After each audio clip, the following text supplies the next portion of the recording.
Good afternoon, everyone, and welcome to our second episode of Finding the Perfect Fit.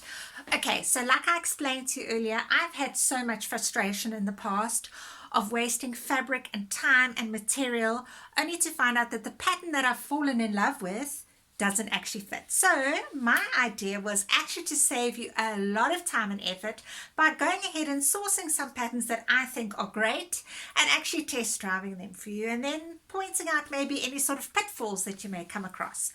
Okay, so my second pattern in the series is a birder 6363, and as you can see, it's quite a simple dress, but what I fell in love with was the beautiful sleeve. I don't know what it is about a full sleeve, but it makes me feel so feminine. I don't know, it's just gorgeous. All right, so here we have Edna May today sporting birder 6363, and I do want to tell you that as much as I actually love the pattern, there were some pitfalls that I'm actually going to point out to you.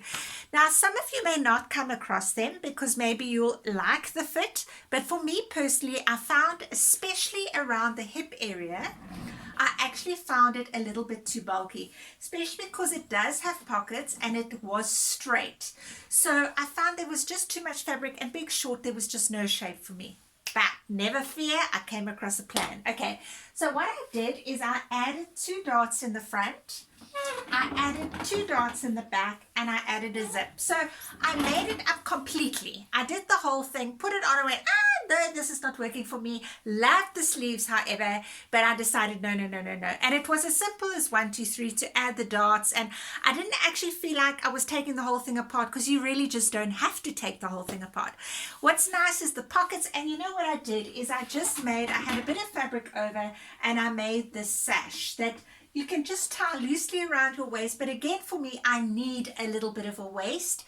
Otherwise, I look like the little Oros man. So I just, made that, and it makes quite a difference. And if you can have a look, the sleeve actually came out a treat. And what I actually did is I made this shirt over the weekend, and I stole the sleeve from that pattern, and I put it onto this shirt. So yes, it does work. So I would really recommend 6363 birder. Like I said, it's nice and easy.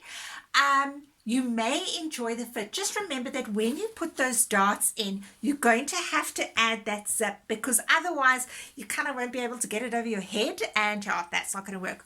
Oh, and one very important tip that I've learned through trial and error. Whenever I buy a pattern, okay, I just want to make sure, did you get like a good look at her? Did you get a good look at Edna May strutting her stuff in this birder 6363? Yes, she looks cute. Okay, so back to my story.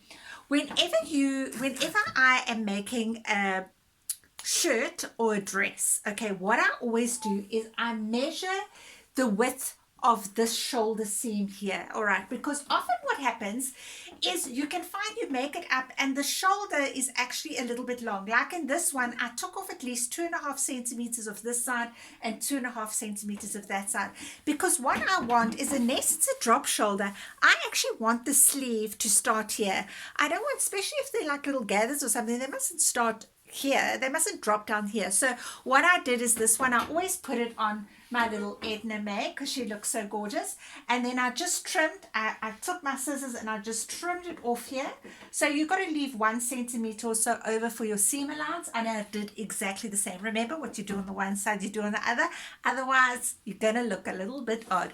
All right guys, well that is from me, and yes, like I said, I would think that this pattern is good to go, as long as you're prepared that maybe you're gonna have to make some alterations, but maybe it will work for you. You never know. So until next time. Yes, and listen, if you have any problems, just let me know. I'd love to hear from you. Love to hear how it's going.